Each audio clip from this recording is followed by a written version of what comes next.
ओम नमः शिवाय। आइए सुनते हैं भूम प्रदोष वर्ष 2024 शुभ मुहूर्त त्रोसी तिथि का संपन्न 4 जून की रात 10:01 पर होगा। प्रदोष व्रत 4 जून को रखा जाएगा। आइए आरंभ करते हैं प्रदोष व्रत की कथा। प्राचीन काल में एक गरीब पुजारन हुआ करती थी। उसकी पुजारी की मृत्यु के बाद उसकी विधवा पत्नी अपने भरण पोषण के लिए पुत्र को साथ लेकर भीख मांगते हुए शाम तक घर वापस आ जाया करती थी। एक दिन उसकी मुलाकात विदर्भ देश के राजकुमार से हुई, जो कि अपने पिता की मृत्यु के बाद दर दर भटकने लगा था। उसकी यह हालत देखकर पुजारन की पत्नी से देखी ना गई और वह उस राजकुमार को अपने साथ अपने घर ले आई और अपने पुत्र जैसा ही प्रेम करने लगी। एक दिन पुजारिन की पत्नी अपने साथ दोनों पुत्रों को सठलिया ऋषि के आश्रम में ले गई। वहां उन्होंने ऋषि से शिव जी के प्रदोष व्रत की कथा एवं विधि पूर्वक सुनी। घर जाकर अब वह भी प्रदोष व्रत करने लगी। एक बार दोनों बालक वन में घूम रहे थे।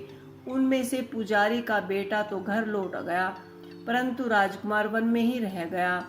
उस राजकुमार ने गंधर्व कन्या को क्रीड़ा करते हुए देखा तो उसने उनसे बात करने लगा। उस कन्या का नाम अंशुमती था। उस दिन वह राजकुमारी घर देरी से लौटी।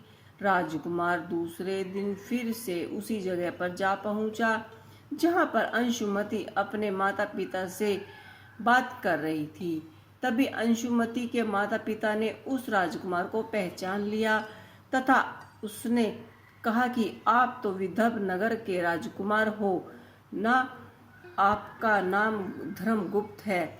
अंशुमती के माता पिता को वह राजकुमार पसंद आया और उन्होंने कहा कि शिव की कृपा से हम अपने पुत्री का विवाह आपसे करना चाहते हैं। क्या आप इस विवाह के लिए तैयार हो?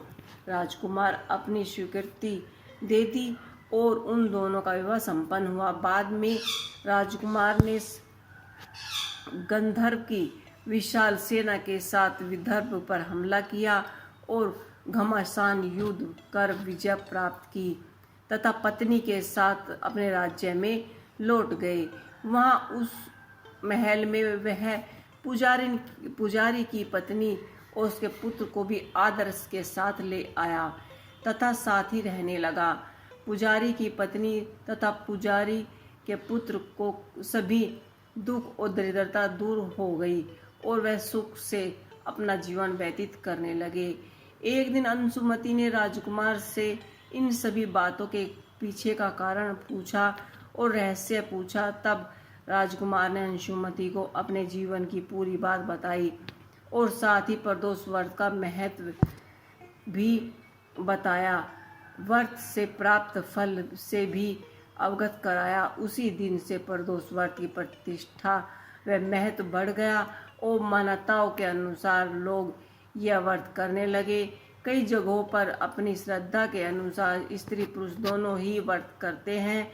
इस व्रत को करने से मनुष्य के सभी कष्ट और पाप नष्ट हो जाते हैं एवं मनुष्य को अभीष्टता की प्राप्ति होती है। तो ये थी प्रदोष व्रत की कथा। आपको कैसी लगी मुझे कमेंट बॉक्स में लिख के अवश्य ही बताइएगा। ओम नमः शिवाय।